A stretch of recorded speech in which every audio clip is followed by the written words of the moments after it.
Hey guys, it's your girl Samantha with Black Nation News, and I just want to do a quick story update with Maria Taylor and talk about what's going on with her. So, I read a couple of days ago that ESPN offered Maria Taylor $3 million, and that's up from her $1 million salary that she was previously getting. But I think this is just such an interesting story. I heard from another video a lot more pretty much background behind Rachel Nichols and Maria Taylor. It seems like Rachel Nichols has had it out for Maria Taylor for some time now, and ESPN seems to have just sat back and have done nothing to rein Rachel Nichols in or fire her or punish her or anything.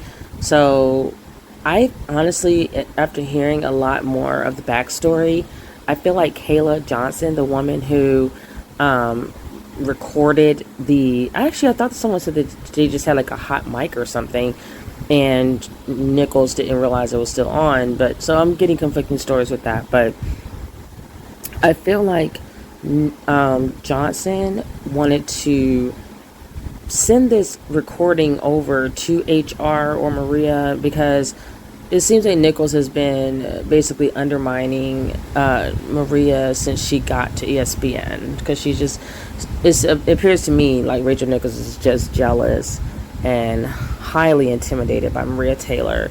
So this is fitting to me with the Washington Post, where they say Rachel Nichols is back on the air, but the fallout at ESPN is just beginning, and boy is it ever. And the reason why I say I agree with them is because ESPN pretty much let an issue fester from last year, and that was not even like the half of what's really been going on behind the scenes. Apparently Nichols has been doing, just shady shit behind the scenes to pretty much destroy like Taylor's chances at ESPN and just mess up her career with ESPN, because Rachel Nichols, like she said in her audio, this is her, ESPN is her thing. It's not, she doesn't want anyone else coming and taking her thing.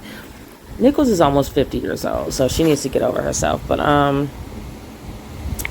yeah, so anyway, so let me come over here really quickly, guys, and see Fox News. I hate Fox, but I'm just trying to jump on into this story. So we have ESPN's $3 million offer to Maria Taylor may not let her finish NBA Finals. I'm not sure what that really means. It says Taylor's spot on NBA Countdown may not last through the league's final series. So we're just gonna scroll down. So apparently Maria Taylor, her contract is coming up for renewal, and she was quoted as saying she wants Stephen A. Smith money. ESPN, in negotiations, they brought it up from her $1 million contract per year that she was getting to $3 million per year. Sources said Taylor has interest from both NBC and Amazon, while CBS, Fox, and TNT are not involved. If you're not involved, why are you even bringing yourself up? No one asked if you were involved or not. So Taylor's current contract expires in less than 2 weeks, on July 20th, which is the date of a potential Game 6 of the NBA Finals. If a new agreement isn't reached, it is unclear right now what ESPN and Taylor would do if the Suns-Bucks series extends. Okay, so they're basically saying her contract may expire before it's going to expire in the middle of the NBA Finals if they cannot reach an agreement of what Taylor wants to have as her new salary.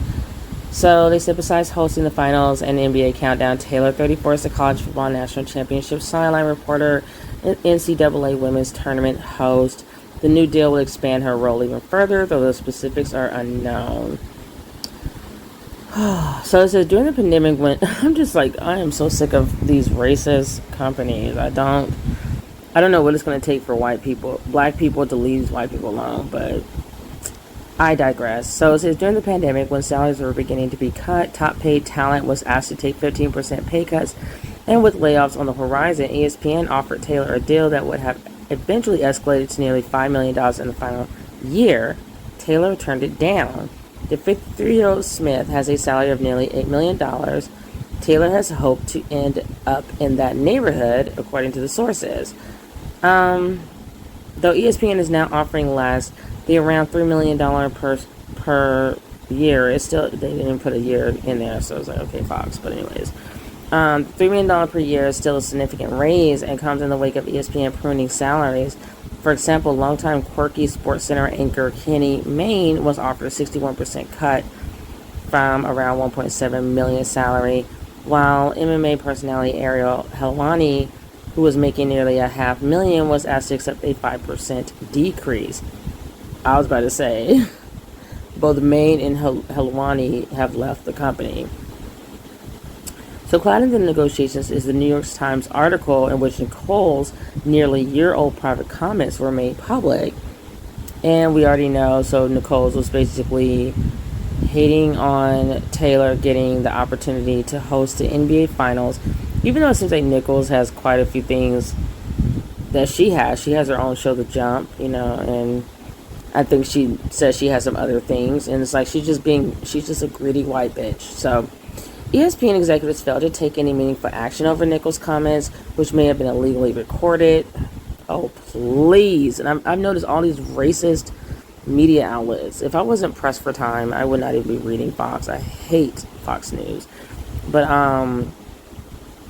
I just noticed all these like white supremacist media outlets are like, oh, it was illegally recorded. They're like trying to pretty much, to me, set it up for like why Caleb Johnson is the only person who was reprimanded with this whole scandal.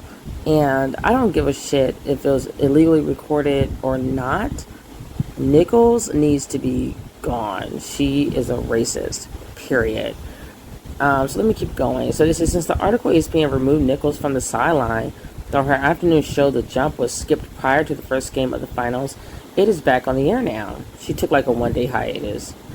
NBA, she wasn't reprimanded. She took it on her own to get away from the drama that she started. NBA Commissioner Adam Silver questioned how ESPN dealt with the issue, lamenting the fact that Nichols and Taylor were not brought into a room to hash Nichols' comments out. They've actually had some issues in the background for a minute, and I want to dig into that. So let me try to finish this up really quickly. So Taylor did not respond to a text message asking for comment. ESPN declined to comment as well. So as is the normal process, Taylor's representative has reached out to the major networks, but NBC and Amazon are the only known potential landing spots. NBC has the Super Bowl this year, which could create marquee opportunities. Mike Tirico is largely expected to replace Al Michaels as the Sunday Night Football play-by-player next season, which would open up the Sunday Night Football pregame show host role. An interesting sidelight to this possibility is that Drew Brees will begin as an NBC NFL pregame analyst this season. Taylor was highly critical of Brees after his comments last year in regards to players not standing for the national anthem, as she should have been. Anyway, so Amazon, according to sources, has interest in Taylor for its exclusive Thursday night package, which begins in 2022. She could be on the sideline or a host. For now, she is still under contract to ESPN, but the shot clock is winding down on her current deal, leaving a question of whether she will finish out the finals. Okay, so I finally found an article that would delve more into the facts of Nichols basically just, to me, attacking Taylor for some time now, since Taylor has come to ESPN. So we have, as ESPN president Jimmy, let me see which, this is Sun Times, I think, Chicago Sun Times. ESPN president Jimmy Pitaro was on a roll. He repaired a fractured relationship with the NFL, securing a deal that would bring 2 Super Bowls to ABC. He brought the NHL back to ESPN and nabbed the rights to the set game of the week from CBS. From a business standpoint, his tenure largely has been a success. But behind it all, according to reports, is a workplace environment that's failing its employees. This week, the New York Times revealed comments made last year by Rachel Nichols, who is white, when she learned that Maria Taylor, who is black, would host ESPN's studio show for the 2020 NBA Finals at Walt Disney World. Video of Nichols' conversation held in her hotel room was recorded accidentally. It became available to employees through an ESPN server and was obtained by the Times. Said Nichols, I wish Maria Allen says, we already know what she said, so I'm going to scroll past that. Nichols said that July 13th, according to the Times, and ESPN still allowed her to work the finals the next month. As a sideline reporter, she was supposed to handle the same job at the finals this season, but after her comments became public, ESPN replaced her with Malika Andrews, who is black. Nichols is still hosting her daily NBA show, The Jump, but it was pulled Tuesday without explanation. Oh, what a mess. So Nicole is a former Sun Times intern. She apologized on air, blah, blah, blah, blah, blah, blah. And so apparently they're saying, so Taylor has not responded. She told the New York Times that she has tried to apologize through calls. Taylor hasn't responded to her. And the thing that's really glaringly much an issue is, one, why did ESPN sit on this for like 12 months? It's like they're only doing what they're the bare minimum, if it's really considered anything now, because the public knows what Nichols said about Taylor. Like, it's out in the public. So it's like, once more, it's white supremacists waiting till they are backed in the corner to finally do the right thing. That's really getting old, or has gotten old. But so the network's missed overshadowed the finals before they began. Even NBA Commissioner Adam Silver seemed amazed by the network's failure. When people can't get in a room and talk through these issues, this seemingly has festered now for a full year, said Silver. We'll be negotiating a new broadcast deal with ESPN before the current one expires in 2025. I would have thought that in the past year, maybe through some incredibly difficult conversations, that ESPN would have found a way to be able to work through it. Obviously not. ESPN's mishandling has gone beyond letting the feelings fester. According to the Times, it broke contractual and verbal agreements. Nichols, 47, said last year that hosting the final show is part of her deal. Taylor, 34, said she'd host only if Nichols didn't appear, but ESPN reneged. The only known person ESPN punished is the producer who sent the video to Taylor. She was suspended 2 weeks without pay. Taylor must be wondering why she finds herself in these situations.